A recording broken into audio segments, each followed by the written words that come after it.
Hello, welcome back to Helix. Today's a very, very special day, and we won't waste any of your time because it's all about Universal Studios. The huge announcement that was made literally today on the day of recording. Mm-hmm. We have waited all day at work to come here, speak to you, and speak to each other about this huge announcement. So for those not aware, I'm not quite sure where you've been for the past 24 hours, but Universal Studios Great Britain has officially been confirmed to be a thing. It's alive. It's happening. It's confirmed by the government. They did a press release this morning. We could text away at each other all day just about sending each other stuff on Instagram. Like, oh, It's have you either seen this? information or memes all day Yep. about this. Yep. So for those who haven't been updated, here's just a very quick list of things that are happening with Universal. So it has been confirmed that construction is going to start on the Bedford site in 2026. Mm-hmm. 8 months, obviously, I know, depending on really, when in really soon. 2026. So the park is then confirmed to be open for 2031. That's insane. How old will you be? Well, it's 6 years away, so I wish we weren't going to bring this up. I'll be I said that like 31 you're, years 20 old. older than- Yes, I'll be 31. I'll be 29. You'll still be in your 20s. Barely. Barely. I was about to say it depends when in 2031, but no, it doesn't. I will be 29, 28, then 29 in that How year. depressing. So the bad news is out the way. The good news is that it's going to be creating 28,000 jobs and a 50 billion of a boost to the UK economy and the growth of the UK. That's by 2055, apparently. Don't care. Anyway. All right. Hey, look, 2055, What 50 we- billion. what we want to know. 50 billion, yeah, Money, whatever. all that. The rides, come on. The rides. We're talking about the rides, why you guys should be excited, what to look forward to. Universal as a IP. There's a bit of confusion, both with us when we first talked about it, and to others around the world about what themes and kind of films and attractions are actually going to be at the park. So we want to kind of like break that down. And we also have the laptop here to look at the map that was given to us, the concept art. Now, I've used the word concept art very loosely because, this is a conceptual piece of art.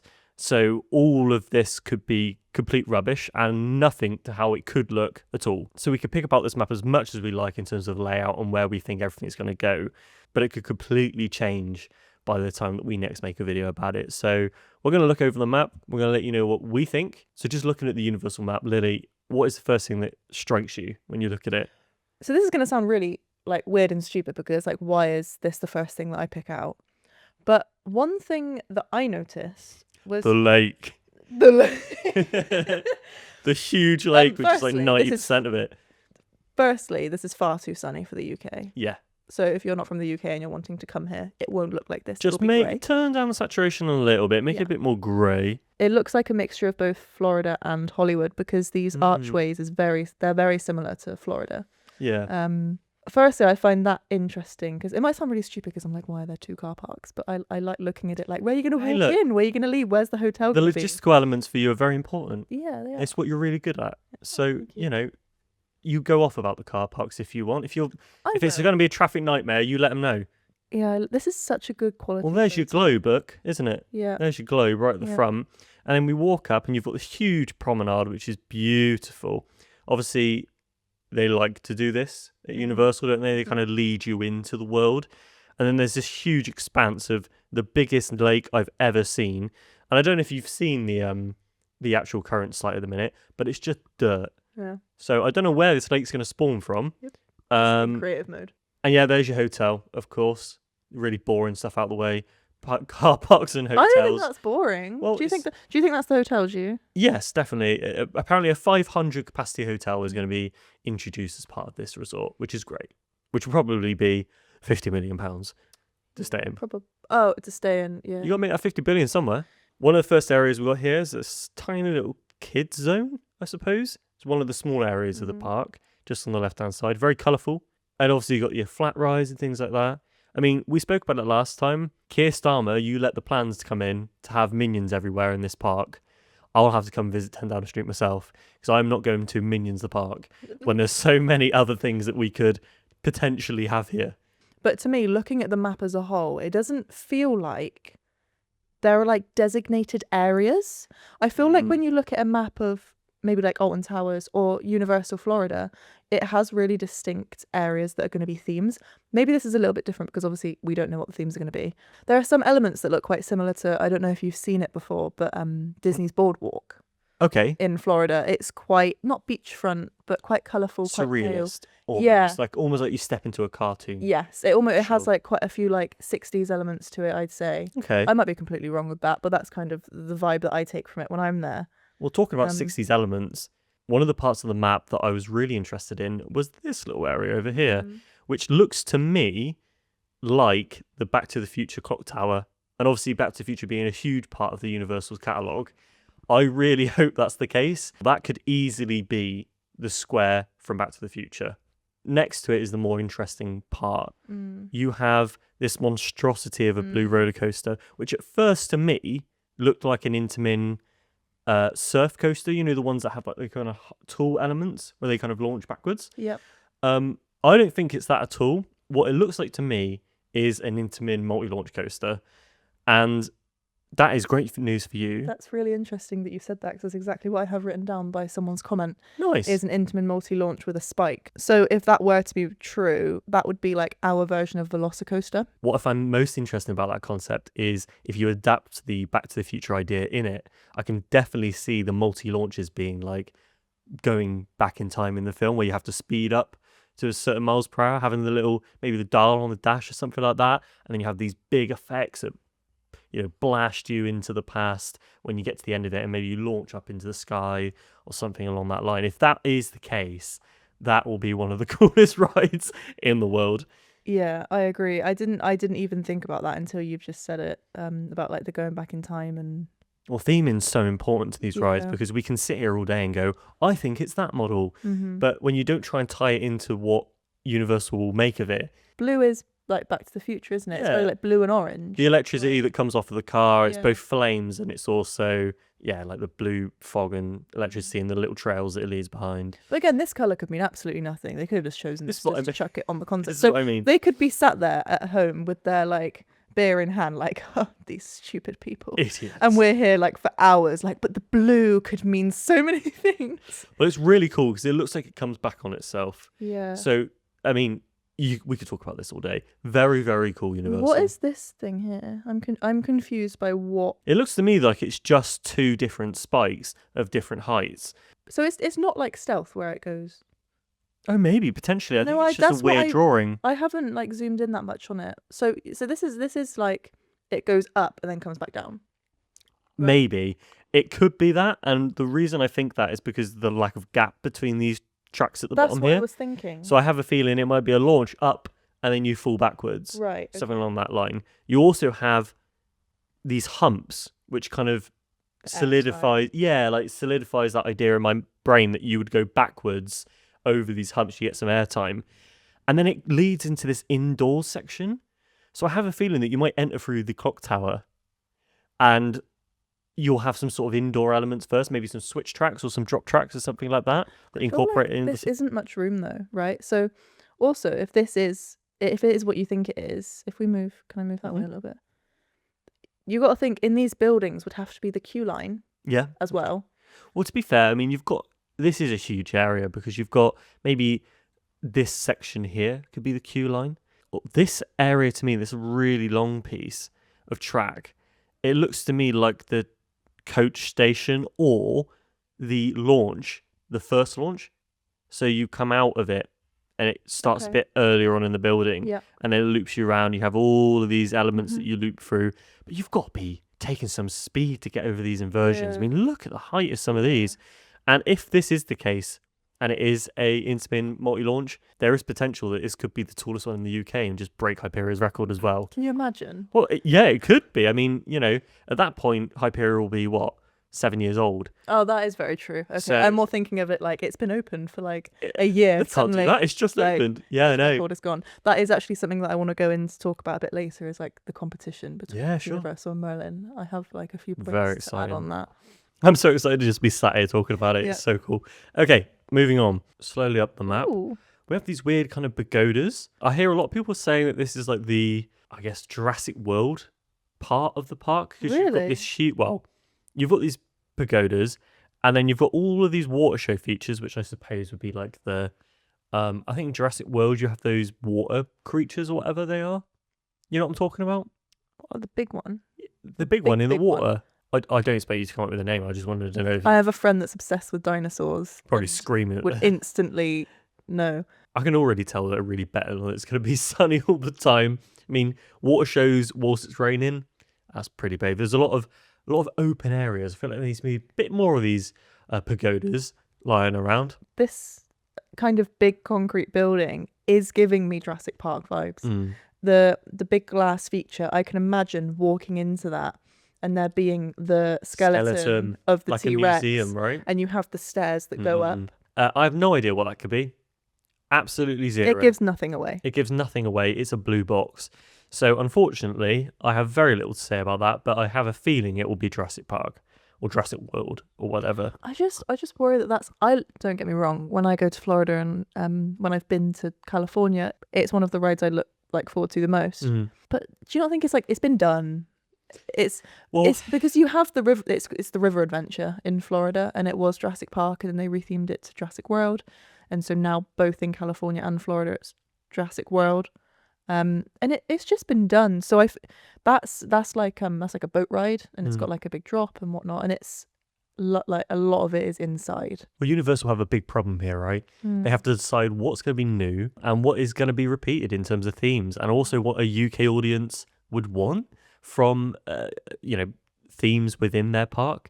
I've already seen so many complaints that there are, at least from the concept art, no apparent Harry Potter themes going, which is a huge conversation given the fact that it is the birthplace of Harry Potter. You would expect that. There's only so much detail that's been put into this concept art. It is just like a painting, but you have a lot of areas that are very cubey. And I think it's done for a very specific reason. It's because those elements won't have been decided yet. Theming hasn't been decided yet. And I know this because they would come out and just say it straight away, So we could get upset about the fact that immediately from these concepts, there's not specific themes that we really wanted. But that could change. And especially because there's been such an outcry from public opinion, I don't see any reason why that couldn't change and be announced further down the line. But initially from these drawings, I can understand why people are upset. Well, also over here, I mean, there's literally there's unreleased areas basically, but also grey box. Yeah, grey box. How dare it not be Harry Potter related? Or it could. I mean, I don't know what this is meant to be. Well, this is another huge area that's got so many water features. It could mean anything, but a lot of the buildings are very just unspecific, very vague, very boring. It's just pink, pink buildings, and there's no theming at all.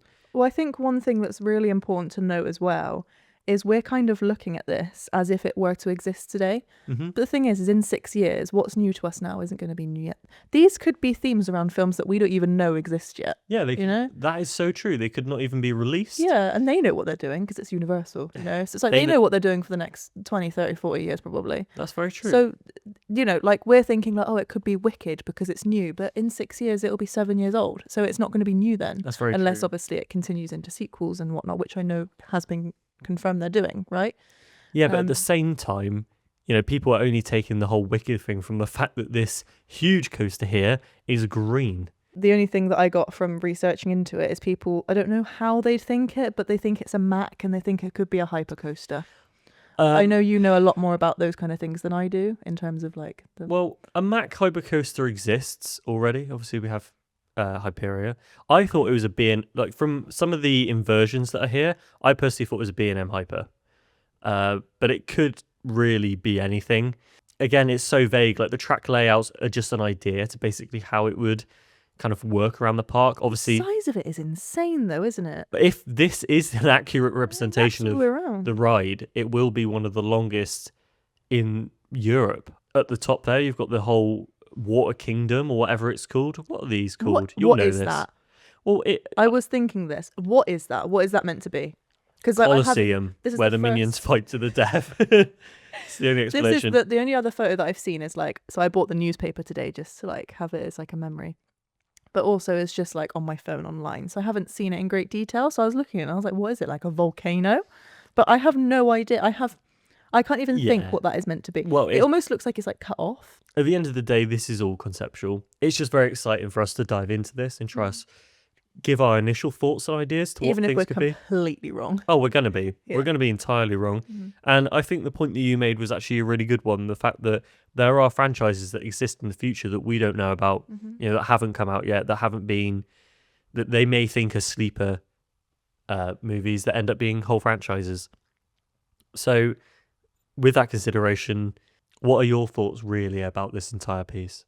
I don't think I like the idea, and this isn't like we've just been hit with some amazing news. I don't just want to be here and be like, I don't like this. But I don't like the idea of it all being around a lake, personally. I feel like it's a lot of wasted space. It right? takes up a I mean, huge space. it does. doesn't It takes up, it's right in the middle. I feel like I like parks that you can really get lost in. That's why I've always really liked the layout of Thorpe Park, perhaps more so than Alton Towers, because it's very much like you have this big area in the middle and then you go to this side and this side for all the different areas and the rides, right? But Thorpe Park is a little bit more kind of like intertwined, and Universal Orlando is like that. It gives me similar vibes to Future Adam. I don't know if you can pull up a photo, but of Epcot in Florida. It's all around a lake. And you have all of the different countries around it. And I love Epcot, but I just don't like the layout of it. Like I said, I like getting immersed in these things, and it's like you have things all around you rather than standing at the edge of the waterfront and seeing everything, you know? Logistically, it does look a bit daft.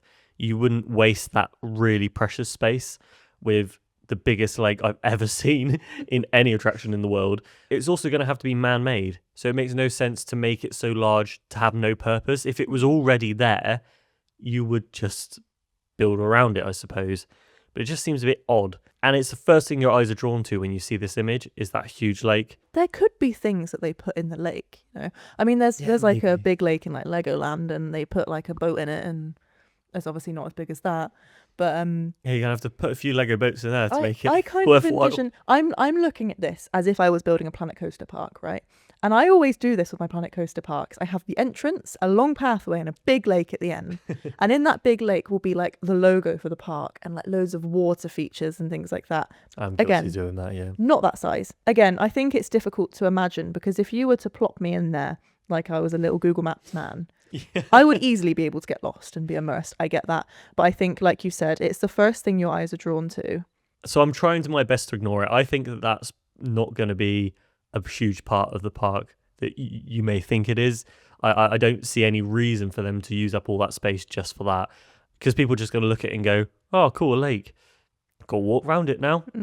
Or That's another thing. You've got it, unless they do like some kind of boat across it. Of course, yeah. I think you can in Epcot.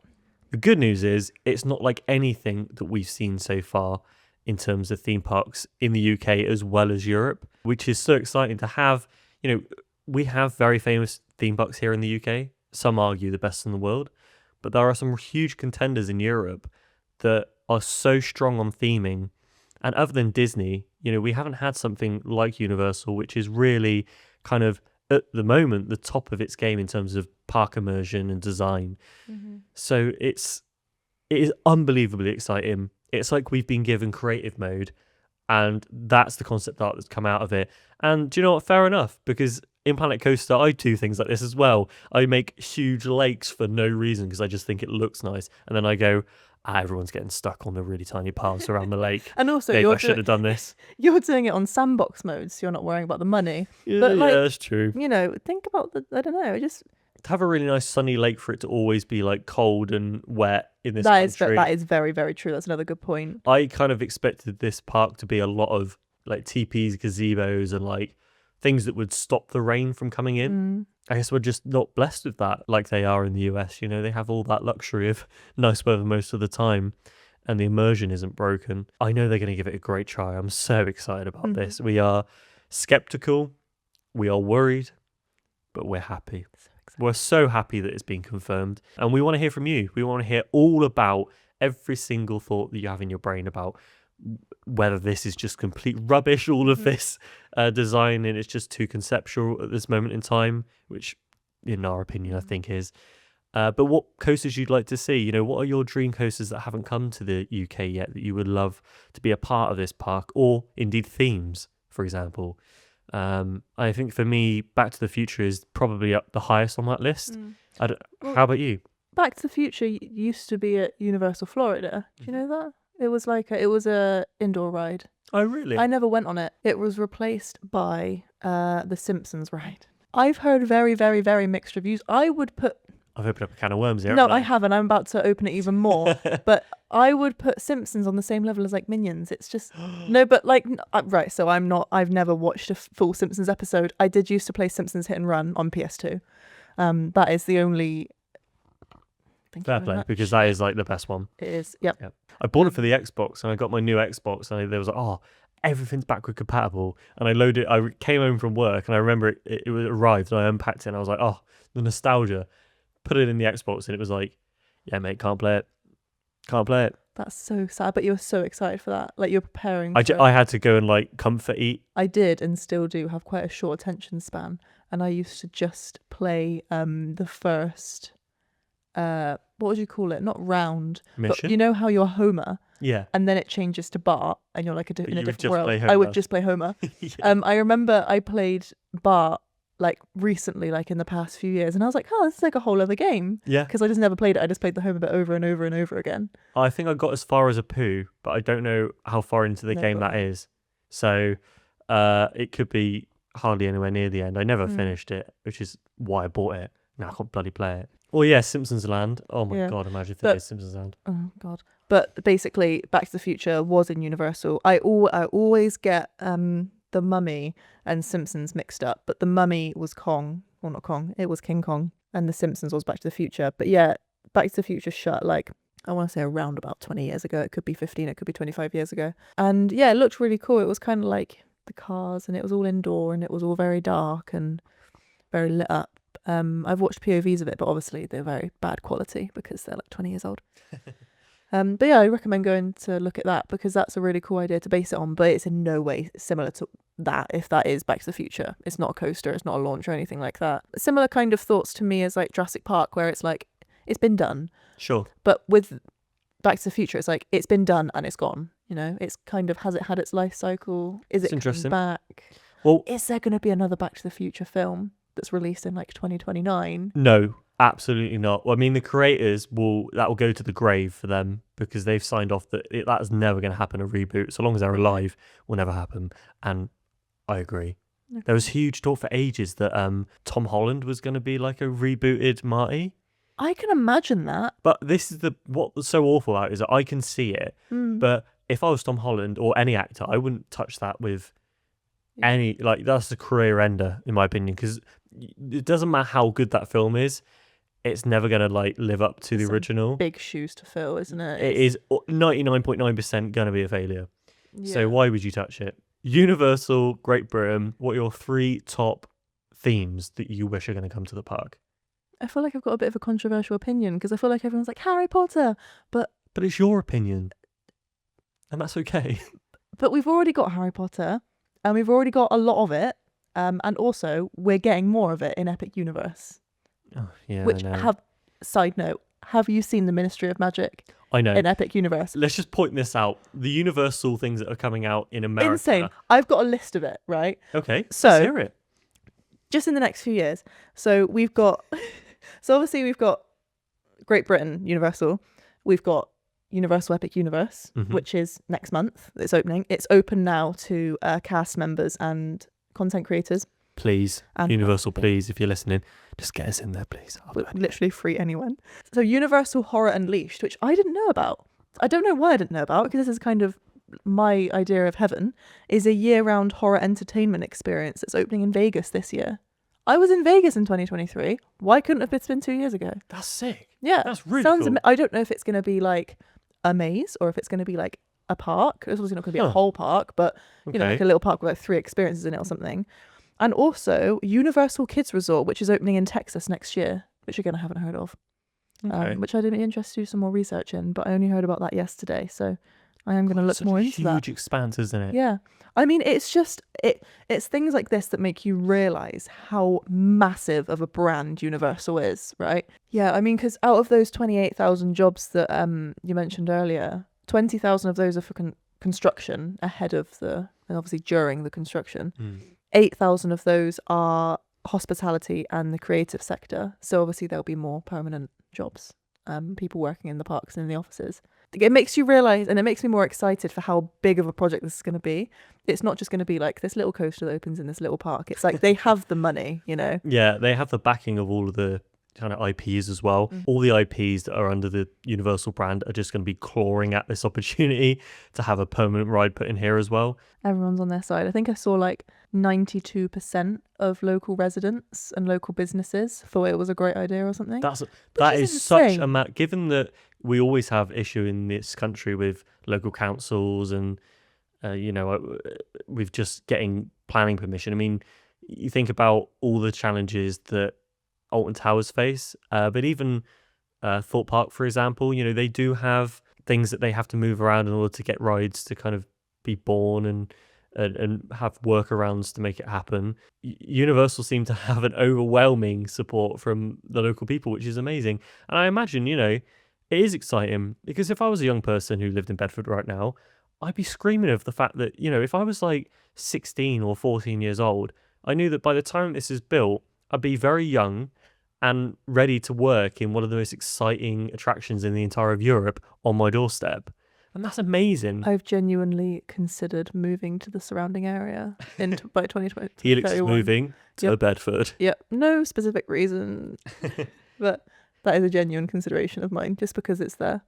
What's amazing as well is the promises that they've made to kind of upgrade the infrastructure as well. They're building a whole new train station, as we spoke about last time. This is no small feat logistically. This is something that you're going to be able to talk about at length, really. Yeah. I could talk to you for hours about the kind of coasters, and I'd love to talk to you all in the comments about the kind of coasters that you think are going to come to the park and the theming. But Lily's going mad about all of the logistic elements of this and how it's actually going to happen, because so much of this is just pie in the sky. This is what we want it to look like. We want the biggest lake in the world to be in the middle of this and all those things. How we're actually going to make it happen is going to be something that this country could be proud of forever if we do it well. All day at work, I had like a few people that have no interest in theme parks whatsoever were sending me the articles. I have friends that are completely absent of social media, and they're like, oh my God, have you heard this? And it's like, the fact that it's just spread so widely is just showing the pure backing that it has and how big of a thing it could be and hopefully will be. I mean, to be honest, the country's not in the great spot right now. Everyone's struggling. To hear something like this, it's just good news. It's good news to know that people want to invest in this country, that we have something to look forward to as well. It's almost, I think really it's going to be at that same level as like the Olympics. And I know like theme parks are not for everyone, and but the Olympics was something that kind of was huge and unlikely in this country that brought everyone together. And I think you're going to get a very similar vibe when this opens of just national pride. Yeah. And we need that. It's lovely to have something to be really excited about. I think also like continuing on with what you say about even people that aren't into theme parks would be interested in going to this is like I was talking to my dad about it, who has no interest in theme parks whatsoever, and we used to go when we were younger, but now he's just kind of like doesn't really want to spend his time or money there, which is fair enough because a lot of theme parks are more geared towards younger people and kids. And even when I was talking to him about it earlier, he was like, I don't care what happens, I have to be there. Because the thing is I feel like such a massive amount of the audience in the Florida parks, or just the American parks in general, like I said, like Universal and Hollywood and things like that, is from England and from Britain and from Europe. And so I feel like so many people can tie that kind of nostalgia aspect to it as well. So even, like I said, even people that aren't necessarily interested, it's just such a massive thing. And I know so many people that I can just talk to for hours about Florida and about Hollywood and just about like I said, the American parks. So many people have so many great memories, and they're so excited to see this happen. And they will be there, Well, they're so vast and they're so special. You have theming and coasters there that are not seen anywhere else in the world. But also, I think to people in Europe and to people in this country, America can sometimes feel quite unachievable. It's expensive. You have to fly to the other side of the world to get there. You kind of dream of having the ability to go to places like this and experiencing it, like Hollywood, like Florida and these theme parks. So to have that suddenly on your doorstep is such a huge thing. And for people in Europe as well, like the tourism that we'll get of people who go, oh, finally, you know, we don't have to travel to America to go. We could just go hop on over to the UK and go to this tiny little place called Bedford, which a lot of people hadn't even heard of. Many years ago, there was a talk about doing one in London. Yeah, it was in Kent, wasn't it? Yeah, it was. Honestly, it's been so many rumours for years, ever since, just literally for years. I think that's part of it, you know, because it was a pipe dream for so long. You had all the things in Kent and all of these other plans. I think, well, it wasn't Universal though, was it? It was something else. It was a Warner Brothers or something park. I thought it was a Universal. Maybe in a Universal. There were so many rumours. Yeah. You know, so for as long as I've known theme parks and have loved theme parks since I was a kid, it's always been this huge dream. Like, you know, those videos you used to get of like consoles in the future, right? It would be like the Xbox 720. You know, these huge things to you as a kid that never ended up happening. It was just like that for a lot of people. It was so unlikely. And yeah, We've been let down so many times as well. Like, it's like, oh, this is happening, and then it just never happened. We're just so cynical as well. Yeah. Like, you know, you see these plans and you're like, yeah, right. And it wasn't really, I'm going to be honest, it wasn't till this morning when it was official that I actually believed it was going to go ahead. I mean, it's such a feat of engineering and it's such a logistical nightmare to do something like this, and such a commitment as well, both from the government but also Universal. I've never been to the Florida park. I've never been to any Universal park, but it's always been a real dream. And to have that dream come true on our doorstep is, I don't think it will ever get bigger than this in our lifetimes. I think this is a once in a lifetime thing for this country. And, you know, I hope I'm wrong. I hope this inspires, you know, Disney to build bigger parks in this country, and et cetera, et cetera. But do you know what? I think we're already biting off more than we could chew with this. I'm pretty happy that, you know, 2031, Best year of our life. Yeah, have something to look forward to. Turning 30 is a pretty sour experience, so at least we get this, which would be lovely. Yeah, definitely. And if it gets delayed, I'm gonna cry every night. It will. It always. Talking about like how excited you are, can I talk about how excited I am about something specific? Of course you can. So in February, there was a trademark application that was made for Halloween Horror Nights in the UK. I do care about the rides, but one of my biggest dreams in life is to go to Halloween Horror Nights, and I've never done it because I've only really been interested in Horror Nights for the past 6 years, and I haven't been to Florida in that time. I've been to Hollywood. I went just after Horror Nights. And for those who don't know specifically about those horror nights, and when we have Fright Nights, it's a big thing in this country. We have what's the park that you always go to? We got Tully's. We got Avon Scully's Valley. Park. Scully's Park. There's loads of those kinds of things, but I mean nothing on this size. No. You know, it's just like a farm. So Halloween Horror Nights at Universal, what makes them so special? I think the main thing is just the budget for it is just so much bigger than you can ever imagine we would have over here. I think another thing is perhaps like the IPs. You know, they did like a Stranger Things one, they've done Frankenstein ones, and there's just so many, cool. Yeah, like so many big, that's one thing that I love, that's why I love Saw the Ride, you know, it's like I love when they bring something that I've loved and put it into something that you can live, you know. It's great doing a haunted house, it's fine, but it's not a whole experience. It doesn't quite get to that level for me, but it's literally just a budget thing. It's just walking around and there's just actors everywhere and there's decoration everywhere and there's music blaring and the actual houses themselves, like the horror mazes, are just bigger. Yeah. You know, like I think that there is like kind of one thing, and I talked to my sister about this quite a bit, is the one thing that kind of annoys me from the videos that I've seen on Horror Nights is because it is on such a massive scale, you don't get that kind of personal experience.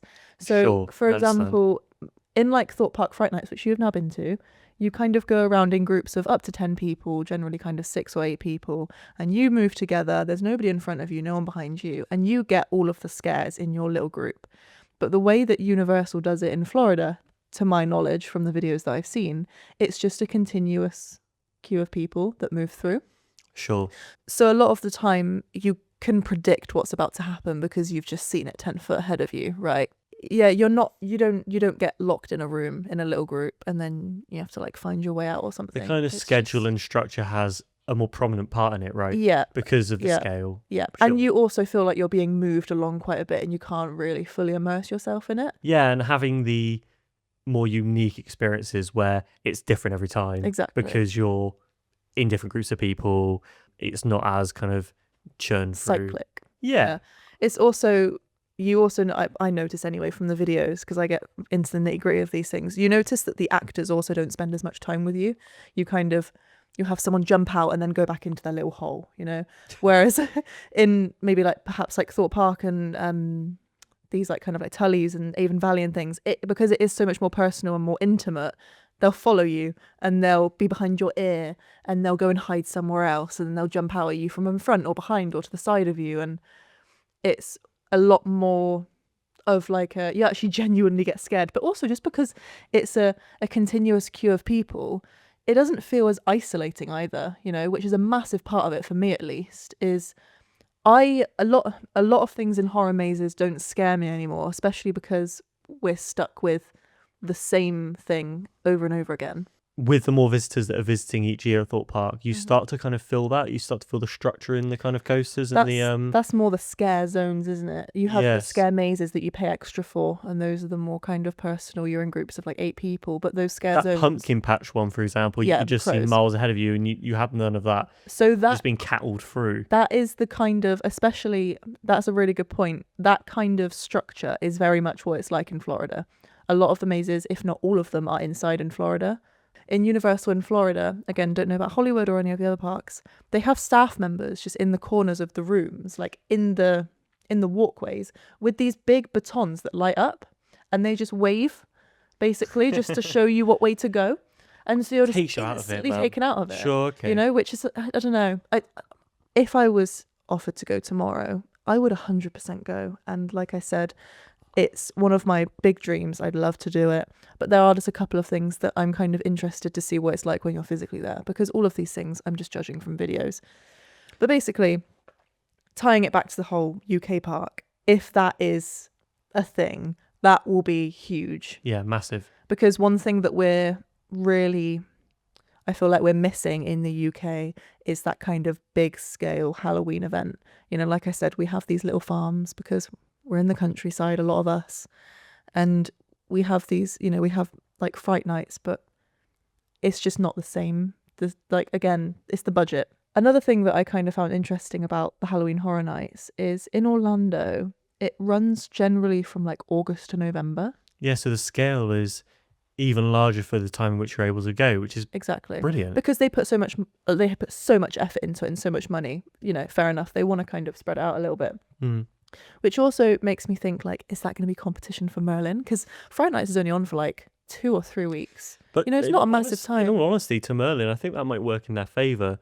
Because their events will be shorter than Universal's, you have less time to be able to go. Whereas if it's like, oh, you know, it's on for 3 months, I'll go whenever. You don't have to go on like Halloween or in those 2 weeks. I think it's probably more of a unique experience from Merlin's side as well, because you have the smaller parks. You're going to have new inventive ways that they're going to come up with to make it unique each year. The issues with Merlin and Universal kind of challenging each other and like, where does this leave Thorpe Park and Alton Towers? I think competition is great. It's going to force these parks to be a bit more inventive about bringing things to the table that the bigger parks, I guess, just can't offer. Yeah. And it might be those specific things that you're talking about, like more intimate, more engaging horror themed nights, you know, IPs that are outside the Universal brand, for example, that they can put onto their coasters. But also, not everyone wants to kind of ride an IP coaster all the time, you know? Ride a coaster and that's it. You know? Yeah, it's true. They just want to launch. They just want to drop. I was kind of reading through some comments. I don't think it was on Reddit. I can't remember what it was on. I was reading through some comments and people kind of discussing what this means for Merlin and what it means for the big UK parks, like you're talking about. I think one of the main things is Merlin will be more affordable. You can go to Thorpe Park off-peak for like £29 a day. Universal is not going to be there. That's very, very true. It's hard to tell, obviously, the price point they will be at because we don't have a Universal Park in the UK. Mm. But I would imagine for off-peak, for the same day at Thorpe Park, we're thinking upwards of £50, £60, £70 just for the day. Can't make that 50 billion somehow. Exactly. And it's, so I think, and also you got to think a lot of the people that are going to theme parks are kind of wanting to go on a budget. Yeah, And because there's so many offers, like 2-for-1s and like the Sun Saver codes and things like that. Days out could get really expensive when you're looking after your kids and it's not just like a couple going. You know, for them, they've got to choose a lot of the time. You know, they've got to choose where their big days out are going to be that year. And it might be that Universal will only happen once a year, but Thorpe Park and Alton Towers on the Merlin Pass, they can go 3-4 times a year with them, you know, and spend more money at those parks and have the numbers be a little bit higher. Yeah, that very well might be the case. But I think this works for both parties. Yeah. You know, Universal's going to have the biggest attendance in theme park. Oh, it just doesn't matter. of capacity and people coming from abroad coming here, but it's also going to mean that you're going to have that competition. It doesn't matter what the price point is for Universal. People are going to go, you know.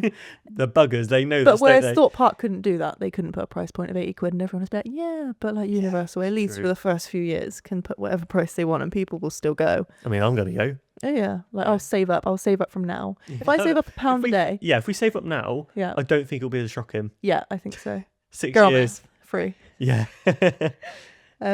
So yeah, I think another point, kind of moving away from the money aspect of it, people that are coming to England to go to Universal, if they're coming that far to go to a theme park, what's to say exactly? What's to say they're not going to go and do all of them? Point. A bit like how you wouldn't just go to Florida. I mean, I might be completely wrong with this. I wouldn't just go to Florida and just do Disney. I would go to Florida and do Disney and Universal and other parks. I agree. You know? But if you're there, you've got to do both. Exactly. And if it's so close, I mean, again, Bedford isn't really close to like Staines and Chessington and whatnot, but it is, you know, it's in the same general area vicinity, so people will probably go to Thorpe Park because they're in the area, you know. So I feel like there's a lot of pros and cons with the competition, like you said, and I think for us as customers it's only a pro, really. We are the real winners here, you know, especially if you live in the UK. I mean, it's incredible. You know, there's nothing like this that's happened in so many years. You know, the roller coaster community in this country, we get excited when plans come for a new flat ride, and that drives us mental, let alone having a whole new park. This just doesn't happen. It doesn't happen. So, which is why everyone's going so crazy about it. Of course, people in America are probably like, great, it's just a park. You get one every day. It is unbelievable. It really is.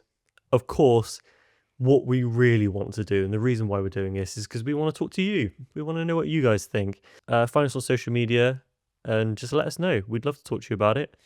And hopefully when we next do a podcast, there might be like a little bit more information or more hopefully speculation. My plan is to go away and watch a lot of the creators' kind of videos and things like that, which I haven't had a chance to do yet. Fair play to you all, actually. You know, we are not a news channel. You know, we are just a general discussion, but we see all you creators out there. You know, poor Jack, he was up to he was recording a video at 1:20 in the morning. But yeah, fair play to you all.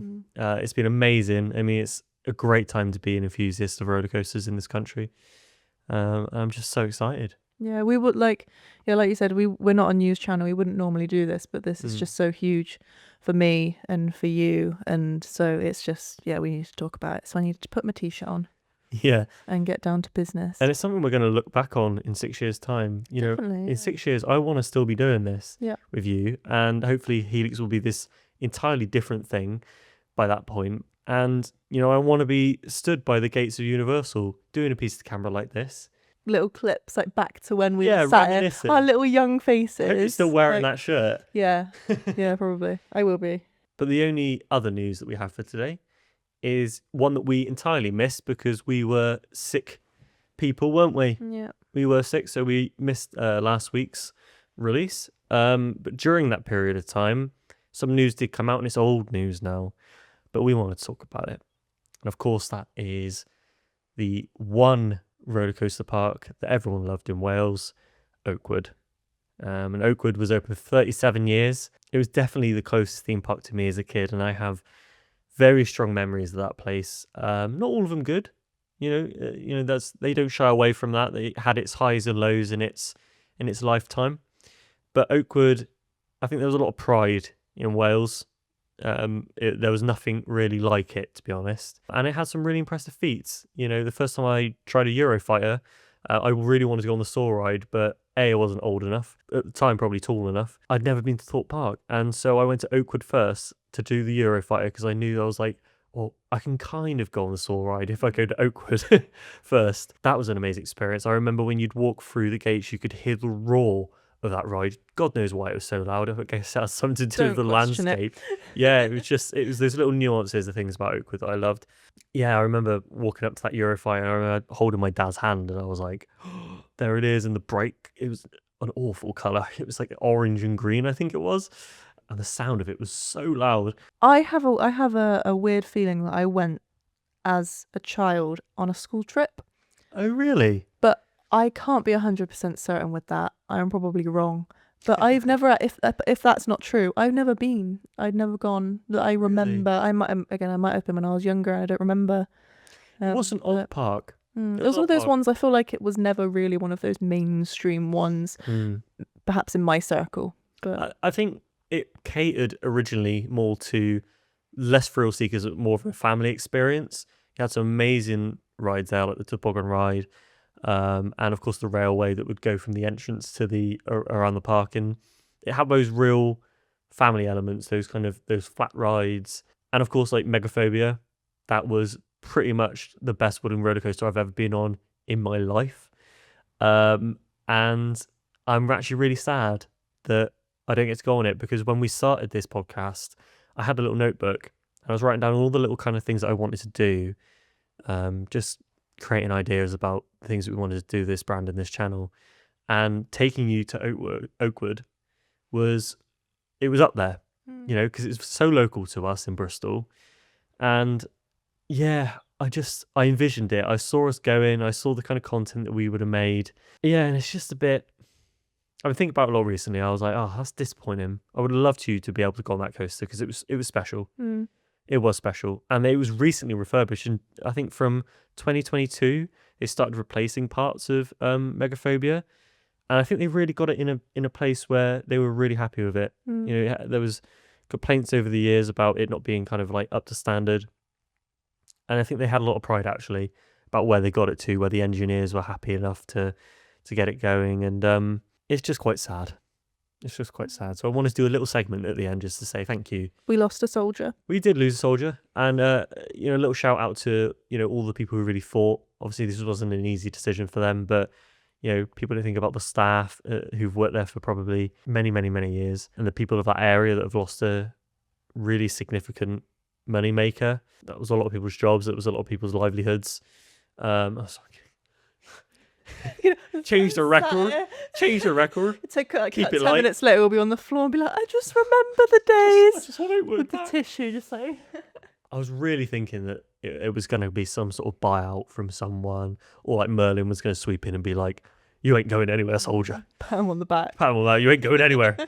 But no, I think it's definitely they're taking it apart, and it's Is it closed now? It is, yeah. It never reopened for the 2025 season. Oh. Just a little bit of sweet ending to today's episode. We gain a trooper, we lose a trooper. We do. Yeah, it's nice that we are gaining something from one door closes, another one opens. A big one opens. A big one opens, yeah. Very large door. Well, hopefully anyway. And if you have any, memories of Oakwood that you'd like to share, let us know, because we were very young, when we went to these parks. We didn't have as much time perhaps as we wanted in these parks, but perhaps some of you did. Perhaps some of you went who were a bit older and have memories when it was completely different, and we'd love to hear them. I might go away and watch some POVs of the ride. Well, don't, she'll get really No, but that'll make me really sad. Really sad. Oh, I want to go on that, and I can't. Yeah, it was amazing. Oh, gosh. Rest in peace. Yeah. But yeah, I think, to be honest, we've yapped enough for this week. Because it's been a while since we filmed, I'm feeling really drained now. I feel exhausted, man. Been a month since we filmed. Yeah. Probably. Yeah. Life gets in the way, but we're also planning all of the kind of visual YouTube stuff that we can't talk about yet. can't talk about. Yeah, so also you'll be seeing more the first out and about content of Helix very soon. In the because- wild. Yeah, which isn't going to be great. You're going to see us literally just like a couple of little kids running around a park like... Hopefully we'll try and be a bit more professional. But we've got Alton Towers in just a little bit over a month. We're going for a 2-day visit. So I'm really excited for that. That'd be brilliant. We've also got Chessington booked in in a couple of months' time. It's my first time. Oh my gosh, it is, isn't it? It's gonna be a big that's so one. exciting. First time at Chessington, and you convinced me to go. Yeah. I kind of didn't want to. I was like, oh, what's the fuss about it? Yeah. But no, I need to go. Yeah, See how it definitely. is. Yeah. And so we're also in the process of booking a couple of different occasions to go to Thorpe Park as well.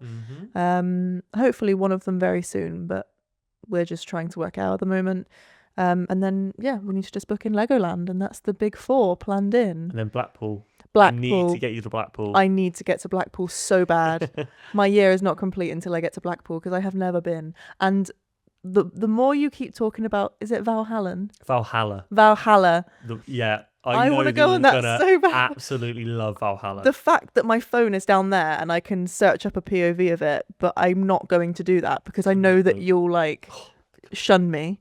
And also I won't let myself do that. Actually hurts. So I want to go so bad, and we need to go this year. Yeah. Well, we're already doing way more than I thought we would this year, and that's definitely, a lot of thanks to you. Those that do watch this channel, we're very humbled by it, and we're very grateful that you spend your time with us. And whether it's on Spotify or YouTube, we're just grateful because we're just two yappers talking about theme parks, trying to build something special. And although we always say, the podcast is a very small element of what we plan to do, we hope to soon show you a lot more. Definitely, yeah. And also, like, we don't currently have any real plans for when we do go to these parks. We have nothing in mind right now for when we go to Alton Towers, when we go to Thorpe Park. So if you have anything specific that you would like to see, it could literally be anything, because we're really building this from the ground up. And so if there is anything specific you want to see, whether it's more casual content, kind of just like a day in the park, or whether it would be more kind of behind the scenes, informative videos, I guess. Just let us know what you would prefer to see, and we'd love to bring that to you. It'd be amazing. It's fun to build it with you guys, and we're just really excited. We have books and books of stuff, of plans and stuff that we want to do. Of course we have like ideas and ideas. That was probably Castilian. Of course we have like ideas of what we want to do. If you told me I was going to Alton Towers tomorrow, I could probably come up with 10 different video ideas. That's true. Yeah. But we want to bring you what you want to see as much as we want to enjoy what we're doing. The last 2-day run that we did, one was raining all day, and the other one was like bright sunshine. So we turned up in our massive coats, and it was just because it was so hot. Do you remember how hot we were in the queue? Yeah, we were no, that wasn't, because we've been to Alton Towers together twice now. Yeah, so that was the first time that you're thinking about. Yeah. The second time was when it was ridiculously busy. Oh my god, right? yeah. Well, do you remember when the train broke down and we had to walk it instead? Yes, we spent about half an hour just deciding in the train station whether or not we should walk, and I went, in this time we could have walked there and back. Yeah, which you don't understand the pain of that unless you've been to Alton Towers. That walk, especially at the end of the day, is horrible. Oh, it's awful. But those rainy days that you were talking about, we have a photo of us like in our big raincoats, like on the monorail thing, and then the next day it's like sunshine out, hair's dry. Yeah, it was brilliant. So funny. I hope it's for good weather again this year. Yeah. It'd be nice. Yeah, definitely. But thank you so much for tuning in this week, and we'll see you next time.